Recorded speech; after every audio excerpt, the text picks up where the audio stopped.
Thank you very much, Chairman and ladies and gentlemen. So this will be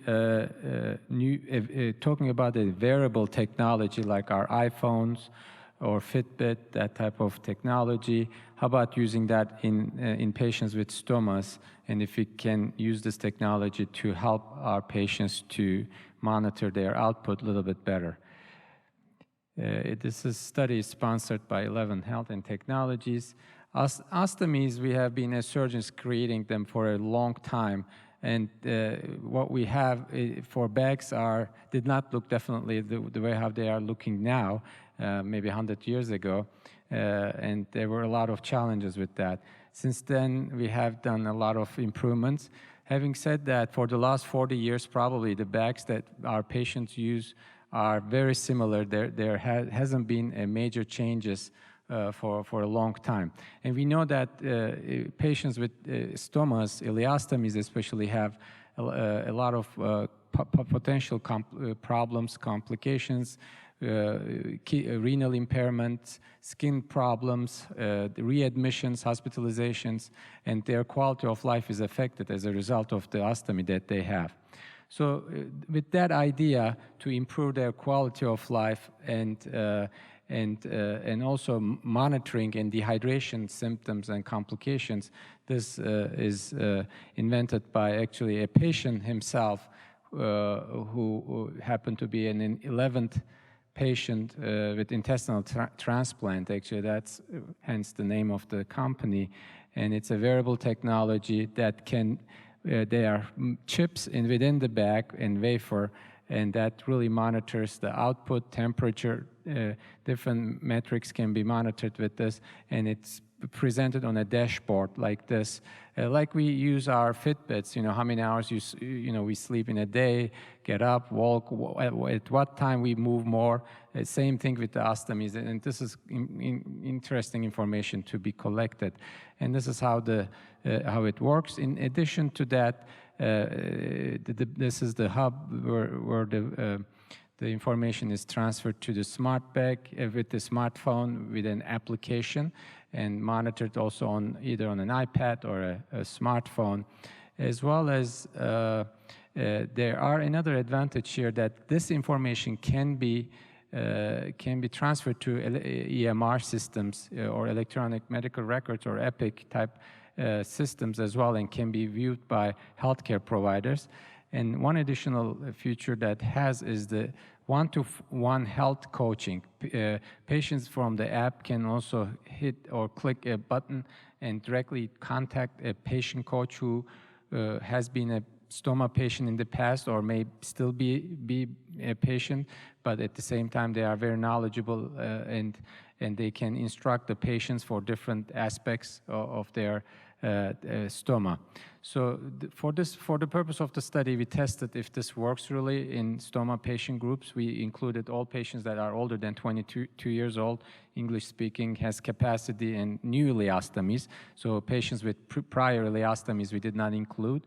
Patients pregnant and patients with electronic implants were excluded.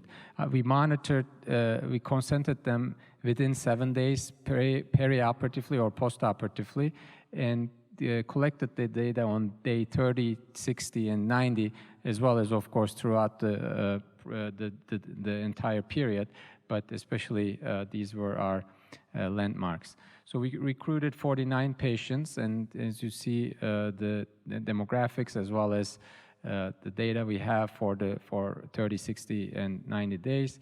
They are for problems that they had, IBD, cancer, some motility patients that I've done a lot of loop ileostomies for them as well, included age and BMI, you can see here.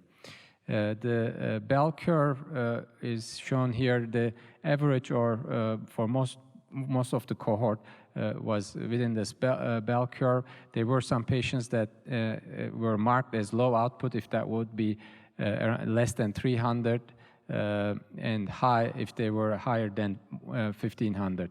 So these were recorded. Again, these red lines are the ones that are high stoma output for our patients. they were 11% high output in the early phase within 30 days, 12% in 60 days, and 16% in the 90 days period. And these were marked and alarmed, and the patients were notified, and interventions were taking place to prevent them from readmissions or ER visits and so forth. We also looked at with this system, of course, you can track their readmissions, these are our group readmission rates: 13.5, 15.6, and 90-day readmission rate was 19.20, which are around the areas for our colorectal patients, but ostomy patients tend to have slightly higher, as you see with the historical data from literature, higher rates of readmissions. We can also look at their demographics, and if we can track this type of information, we don't need to spend too much time on looking at that. But the other advantages of this system is you can really track what the differences are for patients with readmission, the gender, ileostomy type, and loop, BMI, and so forth. And this also, from interactions with their patient coaches, also the reasons for hospitalization can be recorded as well, ileus obstruction or other type of reasons, or dehydration and so forth. Another interesting thing is that we can look at their readmission patients or ER visits and hospitalizations, and what if any higher risk group patients were there or not. For example, in this cohort, there were a lot of motility patients, and they tend to go, as we all know, have a little bit difficulty management issues, and they were more frequently visiting ER or being readmitted as well. All this can be also tracked by using this technology. We looked at their quality of life and patient satisfaction, and again, their majority of them, like 80 or between 80 and 100%, they self-reported improved communication, better understanding of their condition, and improved health outcomes and quality of life they reported. All this slide is saying also there was improvement over time, 30, 60, and 90 days as well.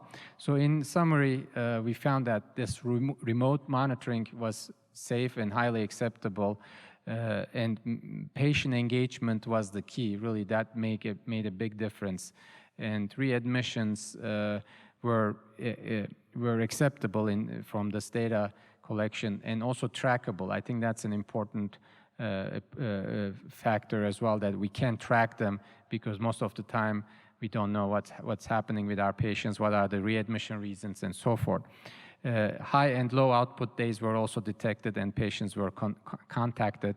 And also what we figured out was most hospitalizations and readmissions occurred in patients that were not monitored. They were non-monitored days for one reason or another, and definitely we figured that this group of patients with non-monitored days had higher readmission days. So in conclusion, Mr. Chairman, our pilot study demonstrates the feasibility of the smart ostomy appliances to detect output in real time, and we found that it was safe and well tolerated, and certainly further analysis will determine the higher impact on clinical outcomes and patient quality of life. And especially in the era of COVID, this type of remote ostomy monitoring has the potential to improve outcomes in acute perioperative settings, but even without the COVID, it's definitely gonna have a high value. Thank you again for your attention.